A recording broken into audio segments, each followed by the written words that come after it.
Hey guys, so when I was doing my rainbow chrome design, the ombres that I was doing was reminding me of those little like scratch art pad things that I used to get as a kid. You know, the ones where it was like this piece of paper that had like a black coating on it, and then you get the little wooden stick to scratch on it, and then you get like this rainbow ombre color effect from underneath, and then you draw on it and you get all these cool different rainbow designs and whatever. So I was wondering if it was possible to do that on some nails. So that's what I'm doing for this video. To start off, I am taking Riverwalk by Madam Glam, painting all of the nails with that. I only did one coat of that because I am putting the pigment powders right on top of that. And then after I got it all applied, I did go ahead and cure for 60 seconds.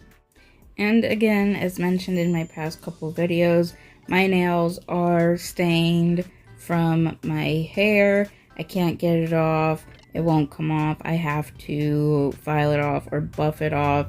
And I'm not trying to do that just yet because I am going to be doing my nails in a couple days. So I will file them off or file off that staining and whenever I do my nails.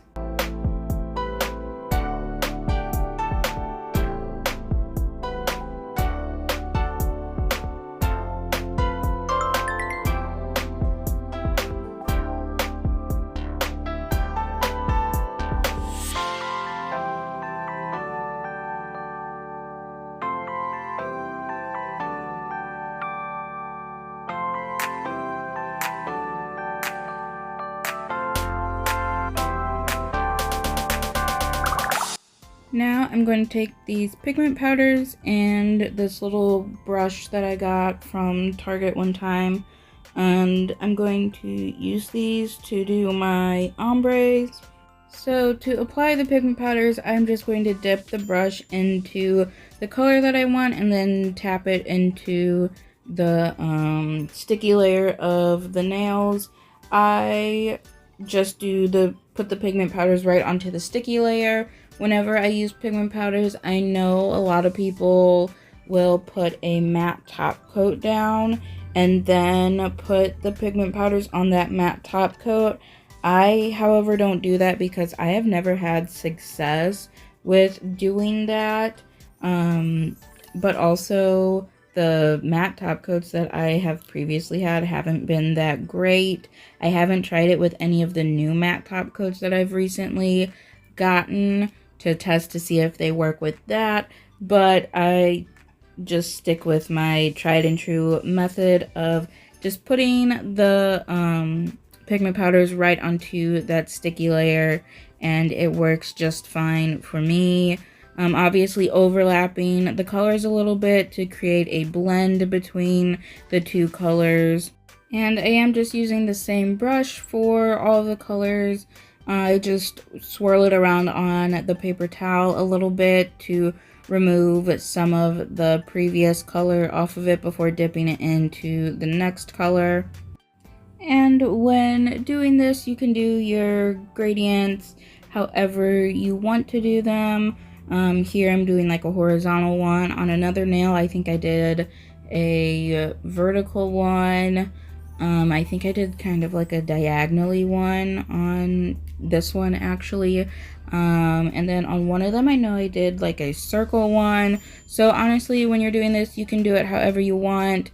You can do like random spots of different colors all over the nail. You can do it in like, you know, a linear gradient or whatever, a circular gradient. Just do whatever you want and have fun with it.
After that, I top coated the nails and cured them for 60 seconds.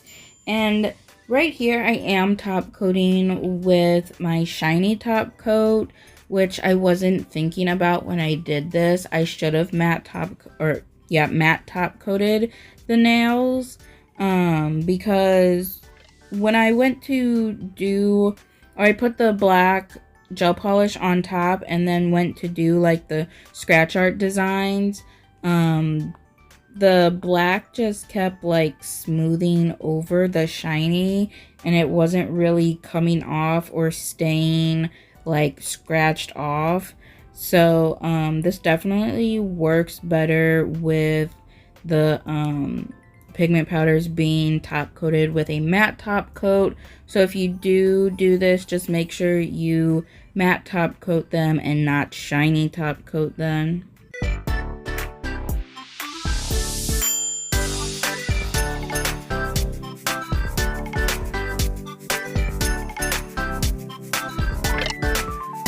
Now I'm just taking Perfect Black and I'm going to apply that right on top of everything. And I am doing this one nail at a time. I started off doing it just to like test it out. I didn't want to put the black on all of the nails if this wasn't going to work out. And this is how I found out that having that shiny top coat underneath didn't work out so well, because you're gonna see here in a second when I take my dotting tool and start like trying to take off that black gel polish, it's not coming off, and it kind of just like levels back out. Even if I do manage to get a little bit off, it just like levels back out, and it doesn't want to come off of that shiny top coat. Even if I'm wiping off my brush after every, or not my brush, my dotting tool after every little like scrape that I do, it just does not want to come off. So I did end up having to wipe this all off and try it again with the matte top coat underneath. So I did go ahead and test this nail off camera to make sure that it would work with the matte top coat, and once I realized that it was going to work with the matte top coat, I did go ahead and top coat the rest of the nails with a matte top coat, cured that for 60 seconds, and now you are going to see me doing the rest of the nails here on camera.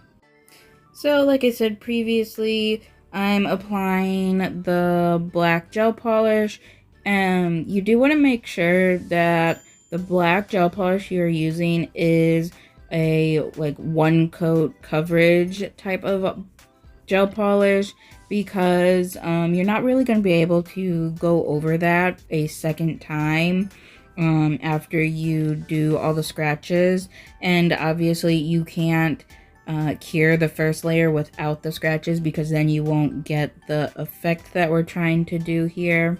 So for this nail, I decided to test out trying to do the scratches with a silicone tool instead of a dotting tool, to see if it would be a little bit easier.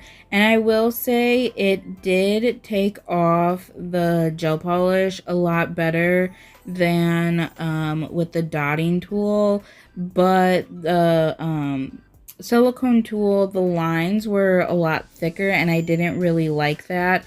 I liked how thin you can get the lines with the dotting tool, because you know the dotting tools come in all different sizes, so I was using a smaller dotting tool for this. But honestly, you can use either the silicone tool or the dotting tool. No matter what you use for this, you do want to make sure you are wiping off whatever you're using on a paper towel in between each like swipe on the gel polish. Otherwise, you're just going to be depositing that gel back into what you just did, and it's not going to come off, or it's just going to fill in the space that you already took off if you're going over it again to make it more defined. And then you can just draw whatever you want to onto the nail. I was just messing around and doing some little doodles. I didn't really have anything in mind on what to put on them, just because I was kind of really just experimenting with this and seeing if this was even something that was possible. So I was just doing some little like zigzaggy, squiggly lines, smiley faces. I think I did some flowers on this one. I think this is the one that I ended up doing my name on. I was just having fun with it, and that's kind of really all you want to do whenever you're doing your nails, is have fun, do whatever it is you like.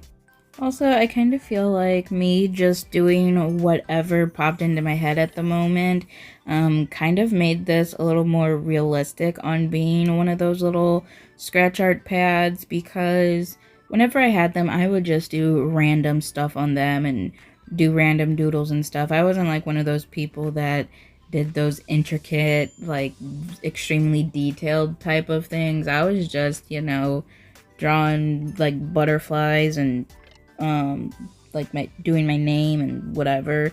So I do really feel like doing like this really helped give that effect of it being an actual scratch art pad.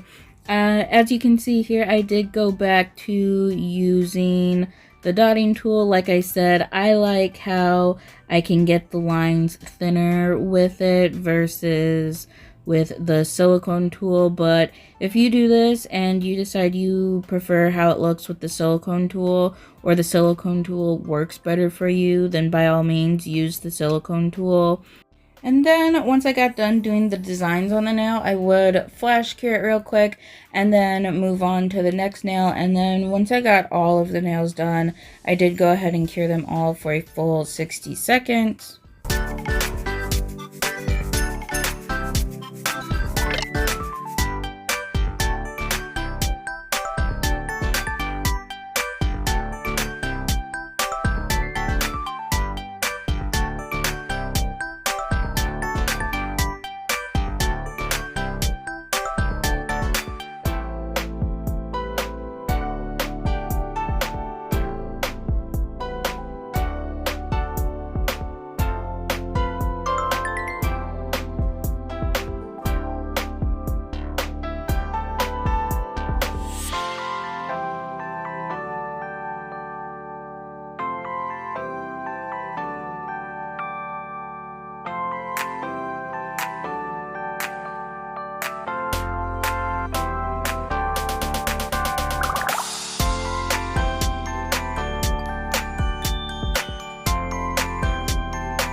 And then of course I had to add this stupid little S thing that everyone used to always draw on everything, because obviously it's not a, you know, doodle sheet if you don't include it.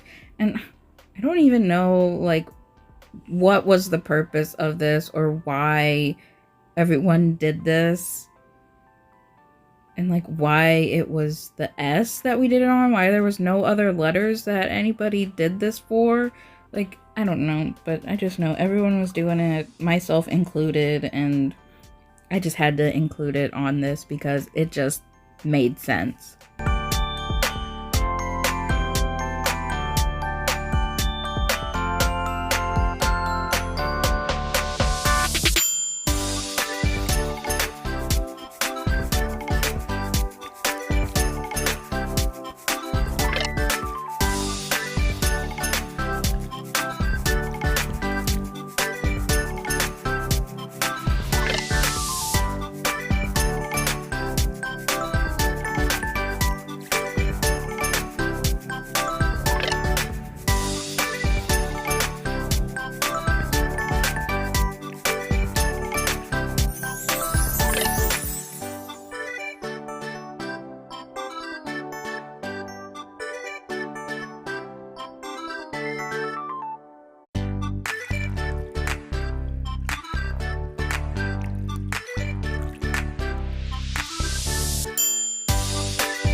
And then once everything was cured, I went ahead and wiped the nails off with some alcohol because I am going to be top coating these with matte top coat, and I didn't want any of the black to get smudged into my little drawings that I did.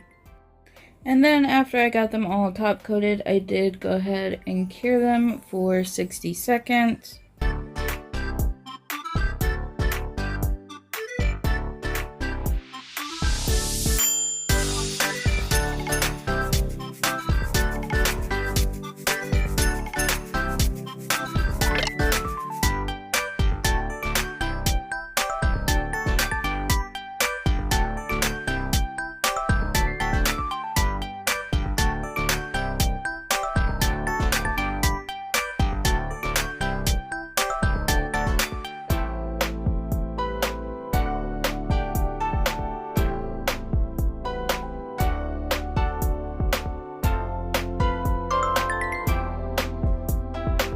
And this is how they came out.